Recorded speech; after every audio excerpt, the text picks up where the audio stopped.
সকল শিক্ষার্থীকে আমার সালাম, আসসালামু আলাইকুম। মাসুদ একাডেমির পক্ষ থেকে তোমাদেরকে অনলাইন ক্লাসে সুস্বাগত।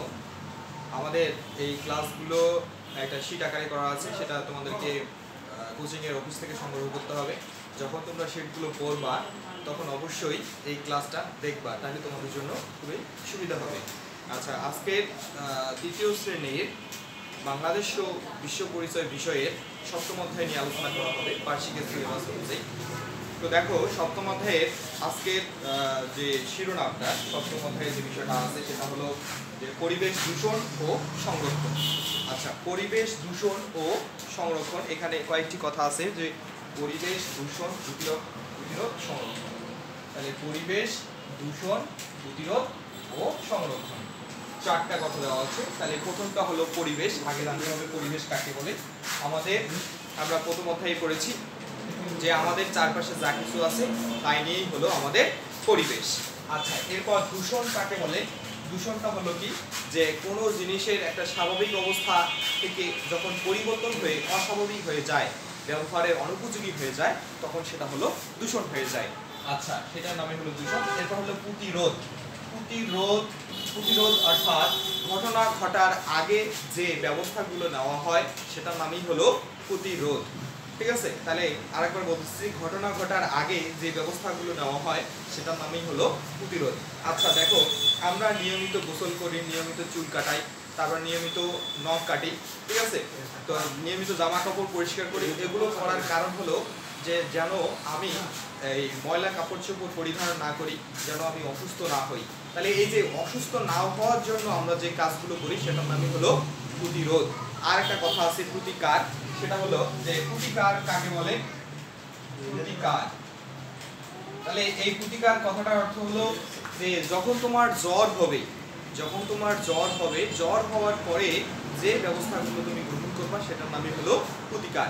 যেমন তুমি ঔষধ খাবা, তারপর হলো রেস্ট নিবা, ঠিক আছে, ঘরের বাইরে যাবা না, কোনো পরিশ্রম করবা না, সবসময় বিশ্রাম নিবা, ঠিক আছে, এটা নামই হলো প্রতিকার। আচ্ছা, তাহলে আমরা বুঝতে পারছি যে প্রতিরোধ বলতে কি বুঝো। প্রতিরোধ হলো কোনো ঘটনা ঘটার আগে যে ব্যবস্থাগুলো নেওয়া হয় সেটার নামই হলো প্রতিরোধ। আচ্ছা, এরপর দেখো সংরক্ষণ। সংরক্ষণ মানে হলো যে কোনো জিনিসকে সংরক্ষণ করা, অর্থাৎ সেফ রাখা। ধরো যে আমাদের এই সময় আম আছে, এই আমটাকে দীর্ঘদিন ধরে সংরক্ষণ করার জন্য আমাকে কি করতে হবে? আমটাকে শুকায় আচার বানিয়েও আমি রাখতে পারি, বা ফ্রিজের মাধ্যমে আমি দীর্ঘদিন রাখতে পারি। তাহলে এটাই হলো সংরক্ষণ। আচ্ছা, তাহলে দেখো শিক্ষার্থীরা, যে আমরা এই অধ্যায়ের মধ্যে তিনটা টপিকস আছে। একটা হলো পরিবেশ দূষণের কারণ, 2 নম্বরটা হলো পরিবেশ দূষণের ফলাফল, 3 নম্বর হলো দূষণ রোধ ও পরিবেশ সংরক্ষণ। আচ্ছা, তাহলে আমরা প্রথম টপিক নিয়ে আলোচনা করব যে আসলে আমাদের পরিবেশটা দূষণ হচ্ছে কেন, এই পরিবেশ দূষণ হওয়ার কারণগুলো কি।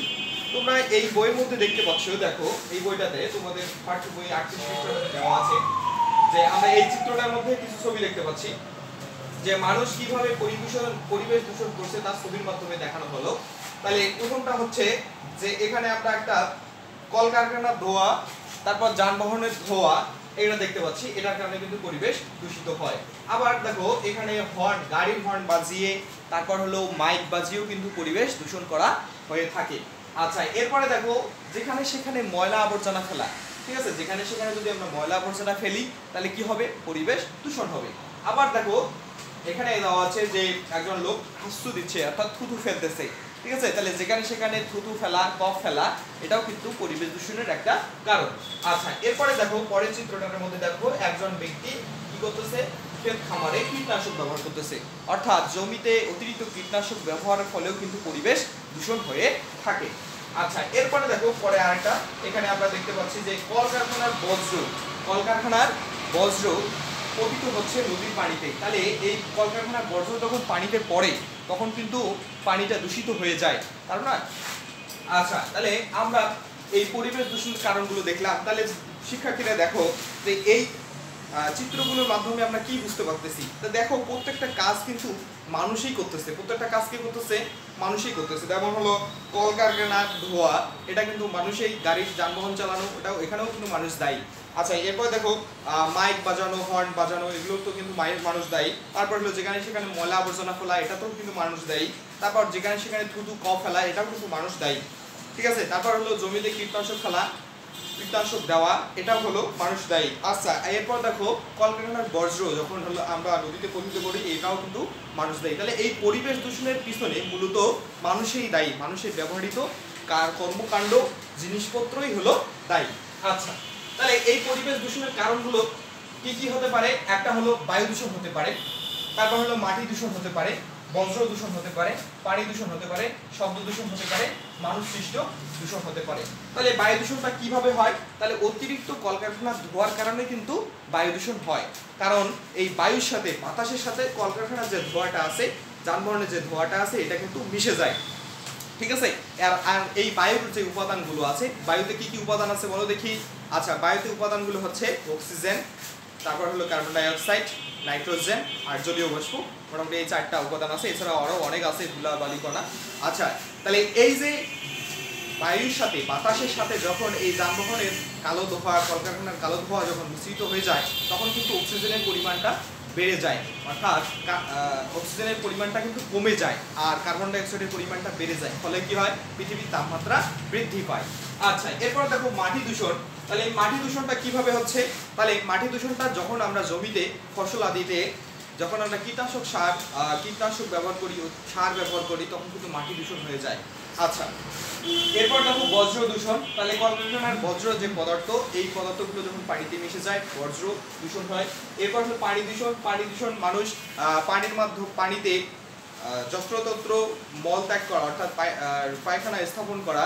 তারপর হলো কলকারখানার যে বজ্র পদার্থ, এগুলো পানিতে লাইন করে দেওয়া, নদীর পানিতে, আবার বিভিন্ন ড্রেনের লাইনগুলো নদীর পানিতে দেওয়া, এভাবে কিন্তু পানি দূষিত হচ্ছে।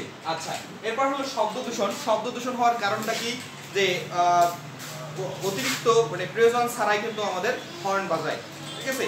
তারপর হলো অতিরিক্ত মাইক বাজানোর কারণে কিন্তু শব্দ দূষণ হয়, আর শব্দ দূষণের ফলে মানুষের বিভিন্ন ধরনের সমস্যার সৃষ্টি হয়, ঠিক আছে। আচ্ছা, এরপর হলো মানুষ সৃষ্ট দূষণ। তাহলে মানুষ কিন্তু বিভিন্ন ধরনের এই যে দূষণগুলো আছে, এগুলোর পিছনে কিন্তু মানুষ সৃষ্ট, সবগুলোই কিন্তু মানুষই করে থাকে। আচ্ছা, এরপর দেখো 2 নম্বর টপিক, পরিবেশ দূষণের ফলাফল। তাহলে পরিবেশ দূষণের ফলাফলটা কি? তাহলে পরিবেশ দূষণের ফলাফল 1 নম্বরে হলো বায়ু দূষণ। তাহলে বায়ু দূষণের ফলে কি হতে পারে? আমরা তো এতক্ষণে কারণগুলো জানলাম। তাহলে এখন যদি বায়ু দূষণটা হয়ে যায়, তাহলে আমাদের কি সমস্যা হতে পারে? যে দূষিত বাতাস আমাদের ফুসফুসে প্রবেশ করে। দূষিত বাতাস কি করে? আমাদের ফুসফুসে প্রবেশ করে, ফলে আমাদের রোগ হয়, ঠিক আছে। ধুলাবালি ধোঁয়ার ফলে বাতাস গন্ধযুক্ত দূষিত হয়ে যায়। আচ্ছা, এরপর হলো পানি দূষণ। পানি দূষণের ফলে আমাদের কি হতে পারে? যে দূষিত পানিতে মাছ মারা যায়, ডায়রিয়া ও জন্ডিসের মতো রোগ হয়, অপরিষ্কার পানিতে মশা মাছি জন্মায় ও রোগ জীবাণু ছড়ায়। আচ্ছা, ময়লা আবর্জনা খালবিল পুকুর নদীতে মিশে পানিকে দূষিত করে। আচ্ছা, এরপর হলো মাটি দূষণ। মাটি দূষণের ফলে কি হতে পারে? মাটি দূষণের ফলে জমিতে ফসল কম হয়, গাছপালা মারা যায়, মানুষ ও পশু পাখির ক্ষতি হয়। অতিরিক্ত রাসায়নিক দ্রব্য ও কীটনাশক ব্যবহার করলে মাটি কিন্তু দূষিত হয়ে থাকে। আচ্ছা, এরপর হলো শব্দ দূষণ। শব্দ দূষণের ফলে কি হয়? শব্দ দূষণের ফলে আমাদের শোনার সমস্যা হয়, কানের সমস্যা হয়, ঠিক আছে, মাথা ব্যথা হয়, অবসন্নতা, এগুলো ঘুমে ব্যাঘাত, এগুলো সমস্যাগুলো আমাদের হতে পারে। আচ্ছা, এই শব্দ দূষণটা কোথায় হয়? সাধারণত শব্দ দূষণটা রাস্তাঘাটে বা যে কোনো জায়গায় জোরে শব্দ আমাদের ক্লান্ত করে ও বিরক্তি সৃষ্টি করে। আচ্ছা, এরপর হলো বজ্র দূষণ। বজ্র দূষণ কি? আমাদের চারপাশের পরিবেশ নষ্ট করে। তাহলে যেখানে সেখানে যদি আমরা ময়লা ফেলি, তাহলে কি হবে? আমাদের পরিবেশটা দূষিত হবে, ঠিক আছে। তাহলে যেখানে সেখানে ময়লা আবর্জনা ফেললে দুর্গন্ধ ছড়াবে এবং রোগ জীবাণুর সৃষ্টি হবে, ফলে পরিবেশ দূষিত হচ্ছে। আচ্ছা, এরপর হলো মানুষ সৃষ্ট দূষণ। তাহলে মানুষ সৃষ্ট দূষণের ফলে কি হতে পারে? রাস্তাঘাট নোংরা হয় এবং নানা রোগ ছড়ায়। তাহলে মানুষ সৃষ্ট দূষণ বলতে যেমন তুমি একটা পটেটো চিপস খাচ্ছ, পটেটো চিপসটা যখন খাওয়া শেষ হয়ে গেল, তখন তুমি পটেটো চিপসের প্যাকেটটা কোথায় ফেলতেছো? রাস্তায় ফেলতেছো। আবার যখন তুমি একটা কোল্ড ড্রিঙ্কস খাচ্ছ, তখন এই কোল্ড ড্রিঙ্কসটা যখন যেখানেই শেষ হয়ে যাচ্ছে, রাস্তায় শেষ হোক, আর তুমি তো কষ্ট করে ডাস্টবিনে ফেলতেছো না, রাস্তায় ফেলে দিচ্ছ। এটাতে কি হচ্ছে? বিভিন্ন ধরনের সমস্যার সৃষ্টি হতে পারে। তাহলে আমি একটা ঝালমুড়ি প্যাকেটের করে খাইছি, তাহলে এই ঝালমুড়ির প্যাকেটটা কি করতেছি? আমি রাস্তায় ফেলতেছি। তাহলে এগুলো হচ্ছে মানুষ সৃষ্ট দূষণ। আচ্ছা, তাহলে একমাত্র মানুষের সচেতনতার অভাবেই পরিবেশ কিন্তু দূষিত হচ্ছে। তাহলে এই পরিবেশটা দূষিত না হওয়ার জন্য আমাদের কি করতে হবে? তাহলে মানুষকেই সচেতন থাকতে হবে। মানুষই পারে এই পরিবেশকে রক্ষা করতে, সচেতন করতে। আচ্ছা, এরপরে দেখো প্রিয় শিক্ষার্থীরা 41 পৃষ্ঠার মধ্যে এখানে এসো বলি যে প্রশ্নগুলো আছে, এই প্রশ্নগুলো তোমরা বাসায় সলভ করে ফেলবা, ঠিক আছে? কারণ যে আমাদের 2 মার্কের একটা করে যে প্রশ্ন থাকে এই প্রশ্নগুলো কিন্তু এখান থেকে থাকতে পারে। আচ্ছা, তাহলে আমি একবার প্রশ্নগুলো বলে দেই। পরিবেশ দূষণের ফলে পশু পাখির কি ক্ষতি হয়, তারপর হলো পরিবেশ দূষণের ফলে উদ্ভিদের, এগুলো খুবই সহজ কোশ্চেন, তোমরা বাসায় এটা সলভ করে ফেলবা, ঠিক আছে? তাহলে এই প্রশ্ন পড়ার কারণ হলো যে 2 মার্কের প্রশ্নগুলো হবে এখান থেকে কিন্তু হতে পারে। আচ্ছা, এরপরে দেখো 3 নাম্বার টপিক যে পরিবেশ দূষণ রোধ ও পরিবেশ সংরক্ষণ। তাহলে পরিবেশ কি বলছে, দূষণ রোধ ও পরিবেশ সংরক্ষণ। তাহলে দূষণ রোধ, তাহলে দূষণটা কিভাবে রোধ করা যায় সেই সম্পর্কে আমরা একটু জানবো। যে যেখানে সেখানে থু কফ ফেলা এবং মলমূত্র ত্যাগ করা উচিত নয়। তারপর হলো সবাই মিলে বাড়ি, রাস্তাঘাট ও খেলার মাঠ পরিষ্কার রাখা উচিত, ঠিক আছে? পুকুর, নদী, খাল ও অন্যান্য জায়গা ময়লা আবর্জনা ফেলা উচিত নয়। সবসময় নির্দিষ্ট জায়গায় আবর্জনা ফেলা উচিত। তাহলে আমরা কি করতে পারবো, আমাদের যে পরিবেশে যে দূষণটা আছে এগুলো আমরা রোধ করতে পারবো, আর হলো পরিবেশটা সংরক্ষণ করতে পারবো। প্রিয় শিক্ষার্থীরা, তোমরা দেখো 43 পৃষ্ঠার মধ্যে একটা ডান পাশের সাথে বাম পাশের অংশের মিল করো। এখানে এটা কিন্তু একদম যেহেতু আমাদের বইয়ে দেওয়া আছে, আর প্রশ্নটা থাকতে পারে 3 নম্বরের প্রশ্ন কিন্তু থাকতে পারে, এটা 10 মার্ক থাকবে মেবি। তো এই 10 নম্বরের জন্য এই ডান পাশ থেকে বাম পাশের মিল করাটা অবশ্যই তোমরা বাসায় প্র্যাকটিস করবা, হ্যাঁ? আর আমাদের তোমাদেরকে যে একটা করে শীট দেওয়া আছে এই শীটগুলো বাসায় করবা, ঠিক আছে? শীটগুলো বাসায় মুখস্থ করবা, নিয়মিত হোমওয়ার্কগুলো করবা, ঠিক আছে? বাসায় পড়াশোনা করো, সুস্থ থাকো, ভয় পেও না। অবশ্যই আমরা তোমাদের সাথে আছি, মাসুদ একাডেমি তোমাদের সাথে আসতে। তোমরা মাসুদ একাডেমির জন্য দোয়া করবা, আমরা তোমাদের জন্য দোয়া করবো। ভালো থাকো।